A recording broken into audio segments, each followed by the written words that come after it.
NH3ని మనం బేస్ అని అంటాము, కానీ దీంట్లో OH మైనస్ అనేది ఉండదు. CO2ని ఎసిడిక్ నేచర్ ఉంది అంటాము, కానీ దీంట్లో H+ ఉండదు. వీటన్నిటికీ కూడా అర్హీనియస్ థియరీలో ఆన్సర్స్ లేవు. దాని గురించే బ్రౌన్షెడ్-లూయిరీ కాన్సెప్ట్ అనేది మనం చదువుకుంటున్నాం. జనరల్గా బ్రౌన్షెడ్-లూయిరీ కాన్సెప్ట్ అంటే ఏంటి? దీన్ని ప్రోటాన్ డోనర్ యాక్సెప్టర్ కాన్సెప్ట్ అని కూడా అంటారు. ఈ థియరీ ప్రకారం ఏదన్నా ఒక సబ్స్టెన్సు H+ దాన్నే మనము ప్రోటాన్ అని అంటాము. ఇది ప్రోటాన్ కనుక డొనేట్ చేస్తే దాన్ని యాసిడ్ అని అంటారు.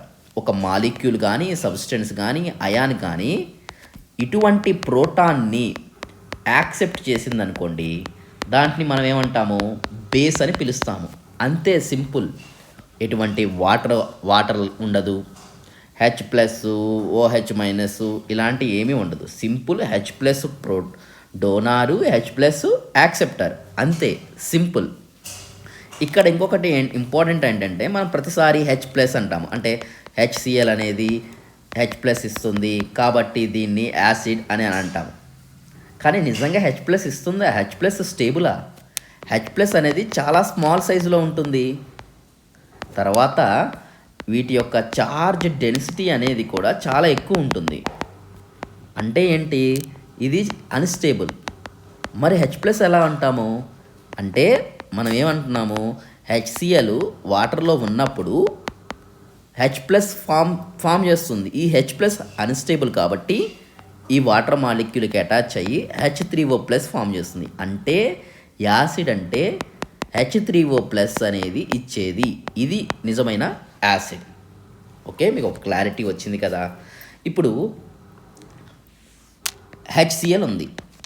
ఇది వాటర్తో రియాక్ట్ అవుతుంది. వాటర్తో రియాక్ట్ అయ్యి H3O+ Cl- ఫామ్ చేస్తుంది. ఇక్కడ నేను HClని యాసిడ్ అంటాను, వాటర్ మాలిక్యూల్నేమో బేస్ అని అంటాము. మీరు ఒక క్వశ్చన్ అడగచ్చు ఇక్కడ, HClని వాట్ బేసెస్ మీద బేస్ చేసుకొని మనం యాసిడ్ అంటున్నాము? HCl బ్రౌన్షెడ్ థియరీ ప్రకారం ఏంటి?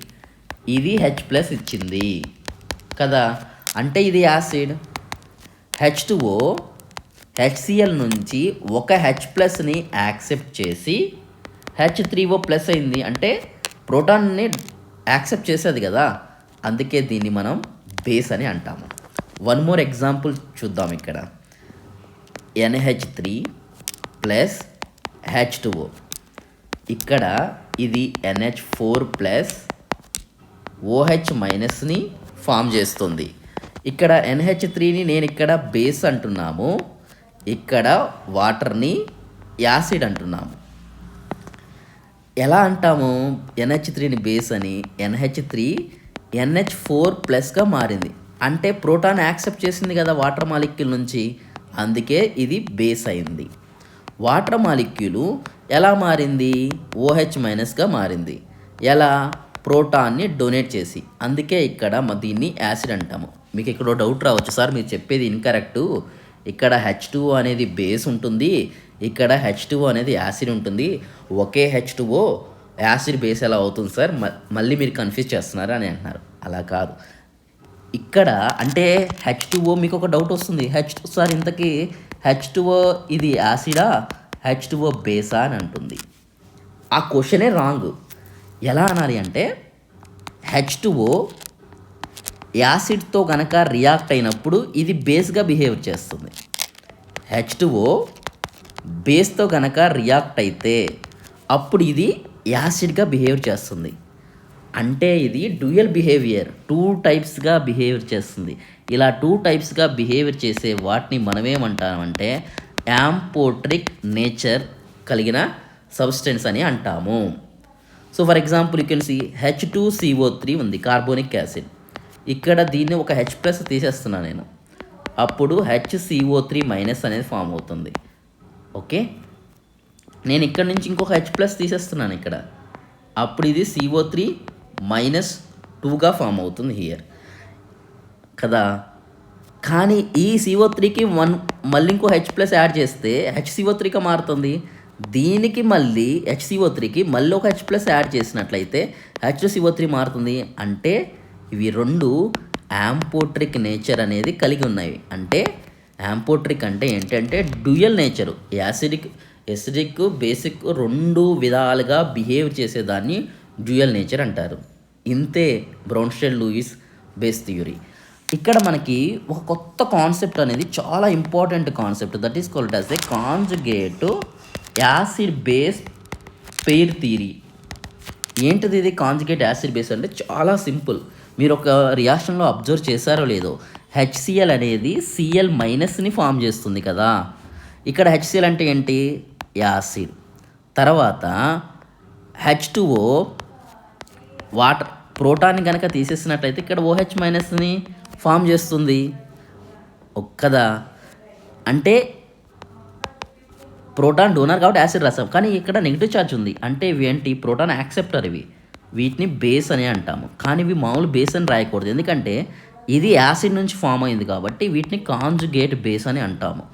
ఈ బేస్ కూడా యాసిడ్ నుంచి ఫామ్ అయింది కాబట్టి ఇది కాంజుగేట్ బేస్ అని అంటాము. సో అంటే ఏంటి?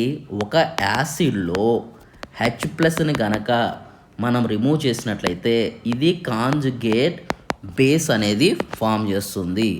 అంటే కాంజుగేట్ ఫామ్ చేయాలంటే H+ను మాత్రమే రిమూవ్ చేస్తే మీకు ఒక ఐడియా వస్తుంది. ఓకే, అలా కాకుండా ఫర్ ఎగ్జాంపుల్ బేస్ ఉంది, ఇక్కడ మనము H+ యాడ్ చేస్తాము, అప్పుడు ఏం ఫామ్ చేస్తుంది? ఆపోజిట్ రాయాలి, కాంజుగేట్ బేస్ కదా. మనం ఇక్కడ కాంజుగేట్ యాసిడ్ అని రాయాల్సి ఉంటుంది. కాంజుగేట్ యాసిడ్ అంటే ఏంటి? For example Cl minus base. ఇక్కడ నేను కనుక దీనికి ఒక H+ యాడ్ చేస్తే HCl అనేది ఫామ్ అవుతూ ఉంటుంది కదా. సో అంటే ఈ విధంగా మనం రాసేసుకోవచ్చు. సో ఫర్ ఎగ్జాంపుల్ CO3-2 ఉంది, ఇక్కడ నేను H+ని యాడ్ చేస్తాను, అప్పుడు HCO3- అనేది ఫామ్ చేస్తుంది. ఇవి బేస్ అయినప్పుడు ఇది కాంజుగేట్